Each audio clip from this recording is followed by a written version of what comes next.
C'est à la périphérie de Maroua, au quartier Mayelibé, que les faits se déroulent dimanche 12 février. La célébration du mariage du dénommé Nassourou vire au cauchemar. Les quelques invités au repas de célébration sont pris de malaise, diarrhée, vomissements. 18 d'entre eux sont conduits à l'hôpital de district de Doulouré. Ils sont nombreux. Ils sont dans tous les hôpitaux de la ville de Maroua. J'ai ma propre cousine qui est accouchée à Congola. Depuis, j'ai cherché à la joindre, je ne parviens pas. Alors qu'elle a quitté ce soir à environ 15 heures. Elle était souffrante, elle dit qu'elle va mourir auprès de ses enfants. Maintenant, je cherchais à la joindre pour qu'on l'amène même ici, là. On ne parvient pas. Et elle est à Congola. Je ne peux pas, à cette heure-ci, aller à Congola et la chercher. C'est ma propre sœur. Arrivés sur les lieux, ils passeront une batterie d'examens, au rang desquels celui du choléra, une piste rapidement écartée. L'intoxication alimentaire, c'est parce qu'ils ont mangé, c'est quoi, on ne sait même pas. Il y a certaines personnes qui risquent de chauffer à 39, à 40. Alors que les résultats des autres examens restent attendus, le sous-préfet de Maroua 2e a effectué une descente dans les formations sanitaires qui ont reçu les malades. Certains d'entre eux ont à ce jour recouvré la santé. D'autres restent sous soins intensifs.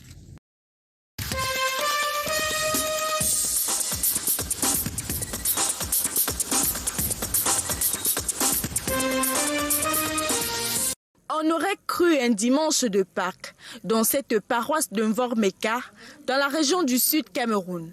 L'arrivée des populations de ce village n'est rien d'autre que le fait marquant du 13 février, à savoir l'anniversaire du président de la République qui souffle sur sa 90e bougie. Lui qui a été accueilli la veille en chanson dans son village natal Mvormeka. Ce n'est pas 90 jours. Pour nous, c'est un événement monstre.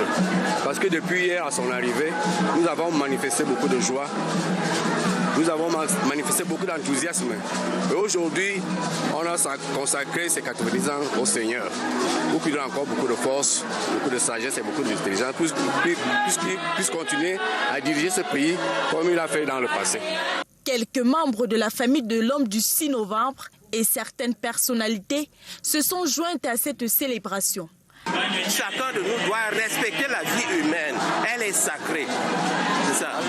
Beaucoup de courage, beaucoup de sagesse, beaucoup d'intelligence aussi, beaucoup de tempérance pour qu'il ne se laisse pas tromper par détourner de son objectif par tout ce que les réseaux sociaux peuvent dire. Le partage du gâteau avec l'effigie du chef de l'État a mis un thème à cette commémoration.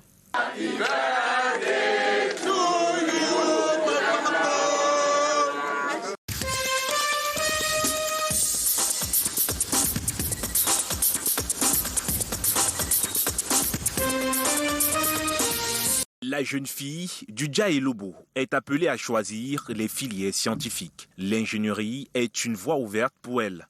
Depuis trop longtemps, dans le Sud, la jeune fille opte toujours pour la filière littéraire. L'UNESCO a décrété la journée mondiale des filles et des femmes des sciences. Ça fait 8 ans que cette journée-là existe. Et je ne pense pas qu'elle a déjà été célébrée ici. Pourtant, nous avons beaucoup de femmes qui ont excellé dans le domaine des sciences. Cette conférence de presse, donnée ce jour par l'enseignant Akame, ancien élève du lycée classique et moderne de San-Mélima, est revenu sur l'importance des séries scientifiques et ingénierie pour la jeune fille. J'ai compris qu'il faudrait que les femmes et les jeunes filles s'investissent plus, s'appliquent dans les matières et les études scientifiques. Il faudrait qu'on donne un coup de main aux garçons, aux hommes, parce que tous ceux ne peuvent pas réussir à accomplir la tâche. La conférence s'est achevée par une séance de coaching. Les jeunes élèves sont invités à plus de discipline et de responsabilité.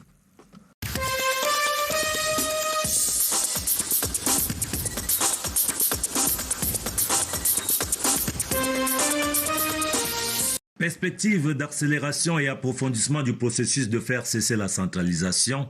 Voilà les deux clés conduisant l'administration au MINDEVEL, le ministère camerounais de la décentralisation et du développement local. Un des aspects de ces deux considérations n'a pas été suffisamment mis en exergue, la participation citoyenne. On peut obtenir que les citoyens qui ne sont pas les élus disent leurs mots dans le fil permanent des activités des collectivités en étant mises à contribution pour s'assurer que les engagements pris lors de l'élection sont respectés, que les résultats à l'aune de leur évaluation sont pertinents. Dans le processus de développement local voulu, comment donc assurer que la définition des objectifs, la conduite des opérations et leur évaluation a des inputs des citoyens? Au Mindével, on a besoin à l'interne de s'assurer que la performance reste au cœur des préoccupations. Il faudra que nous soyons organisés, que nous disposions d'outils et d'instruments et que nous mettions en place des procédures qui nous garantissent que nous atteindrons nos objectifs. Bien entendu, la performance s'entendant en prestations rendues à la clientèle qui pour l'essentiel est constituée de collectivités territoriales décentralisées. À ce Goal Setting Workshop de 2023, la question de la participation citoyenne est centrale. On se souvient que c'est d'ici que s'est bâti le Mindével, depuis les travaux préparatoires, ceux du Code des collectivités territoriales décentralisées, le Setting Workshop de 2022 et celui actuel, venu puiser la bouffée de son lieu porte-bonheur, Ebolova.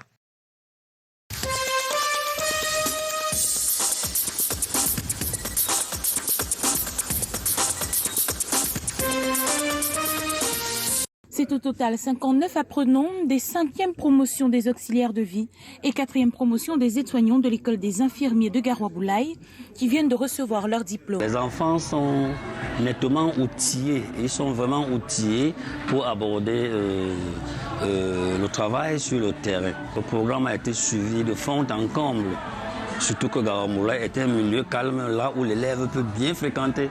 Durant 12 mois, ils ont été moulés dans les métiers de la santé et sont prêts à mettre leur savoir-faire en exergue. Ce qui m'anime dans mon métier, c'est de sauver les vies. Je suis émue, je suis très fière d'avoir ce diplôme. Je remercie Dieu, je remercie toute ma famille. Je veux mettre mon diplôme en valeur en allant postant dans les différents centres de santé pour pouvoir exercer mon métier et mettre en pratique ma formation que j'ai eu à faire. Je remercie Dieu parce que je suis capable de soigner les êtres humains comme moi qui souffrent sur le plan sanitaire. Les autorités saluent l'initiative et exhortent les lauréats à plus de travail et d'intégrité. Je leur dirais d'être des femmes et des hommes intègres, des femmes et des hommes qui croient au métier qu'ils ont choisi afin de pouvoir rendre un service décent aux populations camerounaises. Reste à présent aux diplômés de faire face au marché de l'emploi.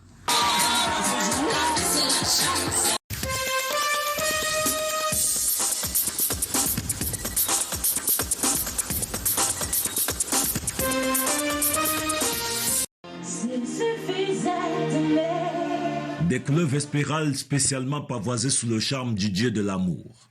C'est la nuit de la Saint-Valentin à Ebolova. Longuel Sport, le haut lieu culturel, se positionne comme pied à terre idéal pour se dire des je t'aime. On a organisé la Saint-Valentin pour faire régner l'amour dans les cœurs. Vous savez qu'avec le temps qui court, nous sommes obligés à magnifier davantage l'amour que nous portons envers nos femmes, envers nos prochains. Des bisous, de bons baisers délicats, Cupidon a décoché sa flèche imprégnée d'amour et a fait des recrues. Difficile de bouder le plaisir en biotope aussi idéal.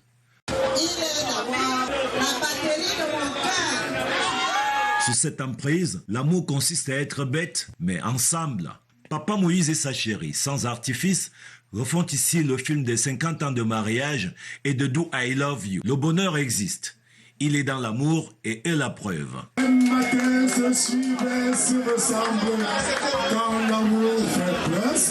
Dîner à deux, la plus belle déclaration d'amour, échange de cadeaux, défilé de mode, musique et déco thématique, défi en chanson, puis l'élection de la Miss Longuel Sport. Nous sommes très émus, nous sommes très contents parce qu'on se détend. La Saint-Valentin, c'est aussi pour toute la famille. Communication, passion, projet commun et confiance, les 4 piliers d'une relation solide.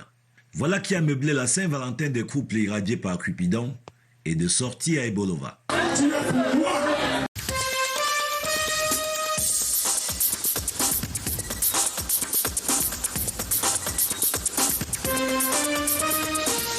Plus de 5000 malades d'épilepsie répertoriés dans le département du Bam-Ekim et du Bam-Inoubou, appelé ici le Grand Bam.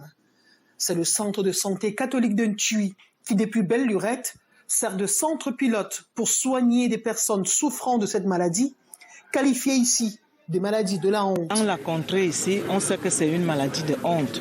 Alors, la plupart des personnes les cachent dans les maisons.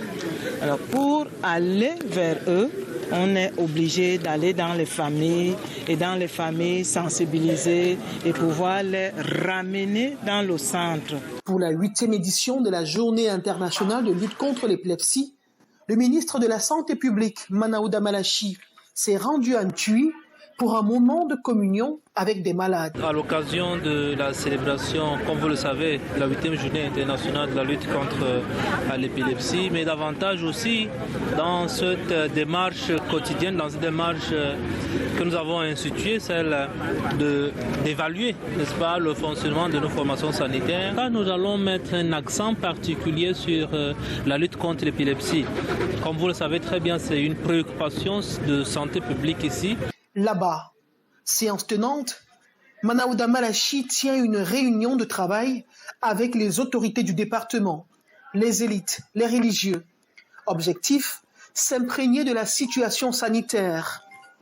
L'action imminente, selon le patron de la santé, sera la construction d'une clôture autour de l'hôpital de Ntui et une dotation spéciale pour l'hôpital. Initiative saluée par l'élite locale. À ce que les promesses dites aujourd'hui soient tenues. Je suis sûr que d'ici la fin de la semaine, l'ambulance promise sera en Ntui. Je vais veiller à ça. Cette descente du ministre de la Santé publique lui a permis de s'imprégner des actifs et des passifs de l'hôpital de Ntui.